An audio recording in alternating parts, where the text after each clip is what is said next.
Om Namah Shivaya. Hi friends, how are you? In this video we are going to learn about upper motor neuron paralysis.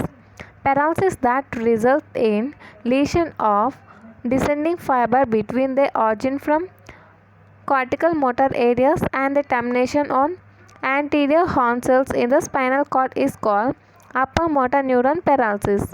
Clinically, pyramidal, that is corticospinal tract lesion, pyramidal corticospinal tract lesion is referred to as upper motor neuron paralysis. Coming to the features of upper motor neuron paralysis: increased muscle tone, spasticity, no muscle atrophy. Mild atrophy may occur in the long run due to disuse of the muscle called disuse atrophy. Muscles are usually affected in group. Individual muscles are never affected. Tendon reflexes are exaggerated. See once again.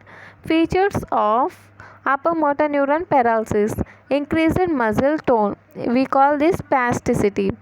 No muscle atrophy. Mild no muscle atrophy. Mild atrophy may occur in long run due to disuse of the muscle called disuse atrophy. Muscles are usually affected in groups. Individual muscles are never affected. Muscles affected in groups. Tendon reflexes are exaggerated. Next, superficial reflexes are lost. Extensor plantar response, Babinski sign positivity, and no fascicular twitches, no degeneration potential in EMG, normal nerve conduction studies. Okay. However, if only the corticospinal tract are interrupted by the disease process that affects medullary pyramid or experimental produced lesion of medullary pyramid. Most of the above mentioned features are not observed. The most prominent feature of such a lesion or paralysis or weakness of the distal muscles of the limb. The most prominent feature of such a lesion or paralysis or weakness of a distal muscles of the limb and positive Babinski sign. The spasticity is not seen. Muscle tone even may be decreased. This indicates that descending fiber passes through the pyramid are mostly the fibers of lateral corticospinal tract. The features described for pyramidal tract disease indicate the involvement of corticobulbar fibers that influence brainstem motor nuclei in addition to the interruption of corticospinal fibers. Next, physiological basis of features of upper motor neuron paralysis. Spasticity. Spasticity occurs due to increased discharge of motor neurons and increased excitability of motor neuron pool. In upper motor neuron lesion, not only the corticospinal fibers are interrupted, but also the corticoreticular fibers are damaged. Normally, corticoreticular fibers, the fibers from motor cortex to the brainstem reticular formation, especially to the pontine reticular nuclei that forms pontine reticulospinal tract, inhibits the reticulospinal pathway. Therefore, interruption of corticoreticular pathway facilitates reticulospinal activity. Normally, pontine reticulospinal tract excites the proximal extensor muscle. Pontine reticulospinal tract excites the proximal extensor muscle. Loss of inhibitory corticoreticular influence makes the reticulospinal tract more facilitatory and therefore muscle tone increases. Hence, spasticity and hypertropia are important features of upper motor neuron paralysis. Once again, spasticity and hypertropia are important features of upper motor neuron paralysis. Next, absence of muscle atrophy. Muscle atrophy occurs when either the blood supply or nerve supply to a muscle is disturbed. In upper motor neuron paralysis, the nerve supply is not interrupted. The lower motor neuron remain intact. Therefore, atrophy is not a feature of upper motor neuron paralysis.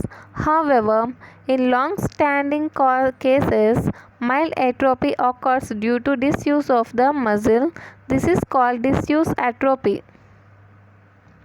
Disaggregation of deep tendon reflexes.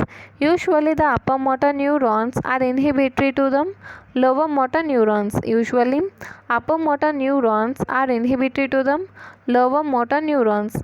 In upper motor neuron paralysis, loss of this inhibitory influences increases the motor neuron discharge.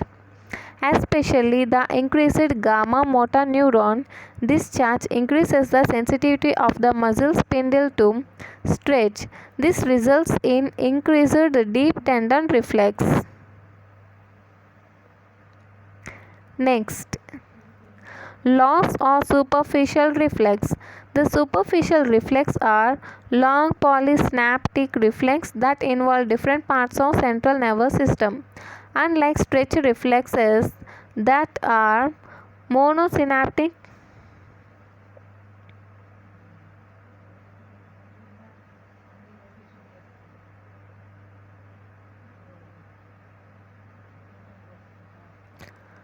superficial reflexes are long polysynaptic reflexes that involve different parts of central nervous system. Unlike stretch reflexes that are monosynaptic and integrated at the level of spinal cord. The afferent pathways.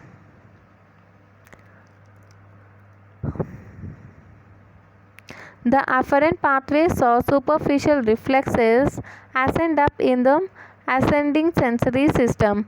The efferent pathways are the descending motor pathways that are finally terminate in skeletal muscle. As afferent pathway is disrupted in upper motor neuron paralysis, the superficial fluxes are abolished. Extensor plantar response. The corticospinal tract excites flexor motor neurons and inhibits the extensor motor neurons supplying the muscles of the digits of the limb. Therefore, normally stroking the sole of the foot elicits plantar flexion.